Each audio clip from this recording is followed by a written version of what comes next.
Vitas.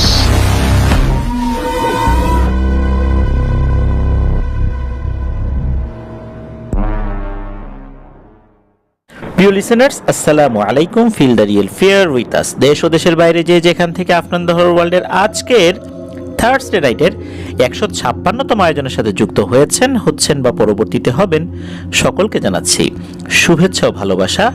আশা করি সবাই ভালো আছেন, সুস্থ আছেন।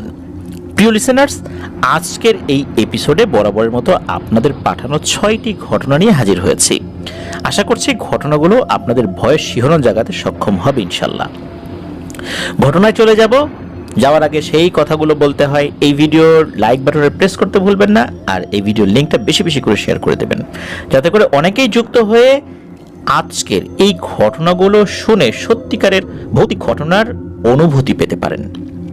প্রিয় লিসেনার্স, আপনারা যারা ঘটনা পাঠাতে চান তারা লিখে অথবা রেকর্ড করে যে কোনোভাবেই ঘটনা পাঠাতে পারবেন Afnan the horror world BD@gmail.com এই ইমেল অ্যাড্রেসে। ইমেল অ্যাড্রেসের স্পেলিংটা বলে দিচ্ছি, AFNANTHEHORRORWORLDBD Afnan the horror world BD@gmail.com। স্পেলিংটাও আমরা আমাদের ভিডিওর ডেসক্রিপশনে দিয়ে রেখেছি। ঘটনা কেমন লাগছে তা জানিয়ে এই ভিডিওর কমেন্ট সেকশনে কমেন্ট করতে পারেন। এছাড়া আমাদের ফেসবুক পেজ এবং গ্রুপ তো রয়েছে আফনান দ্য হরর ওয়ার্ল্ড নামে, সেখানে গিয়েও আপনার মতামত জানাতে পারেন। চলুন ঘটনায় চলে যাব। প্রথম যে ঘটনাটি আপনাদের সাথে শেয়ার করব, এই ঘটনাটি আমাদেরকে যিনি পাঠিয়েছেন তার নাম শেখ মোহাম্মদ ফুয়াদ। ওনার বাড়ি ব্রাহ্মণবাড়িয়া জেলার আখাউড়া উপজেলার মুন্সিবাড়ি দেবগ্রামে।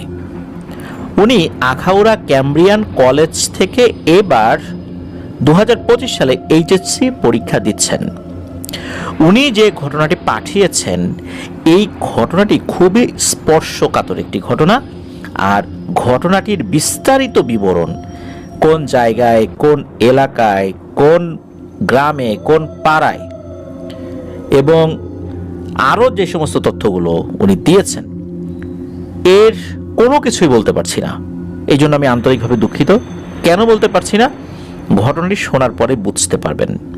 কারণ এত কিছু যদি প্রকাশ করা হয় তাহলে কি ধরনের কনসিকুয়েন্স হতে পারে সেই জায়গাগুলোতে, সেটাও বুঝতে পারবেন। তো চলুন এই বিষয়গুলো গোপন রেখেই ঘটনাটা শুরু করে দিচ্ছি।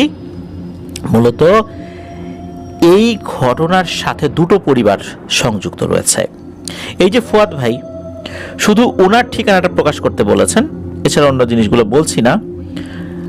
আর শফিক নামে একজনের নাম ব্যবহার করছি। নামটা ছদ্মনাম ব্যবহার করলেও ওনার মূল নামের খুব কাছাকাছি আমি ছদ্মনামটা ব্যবহার করছি।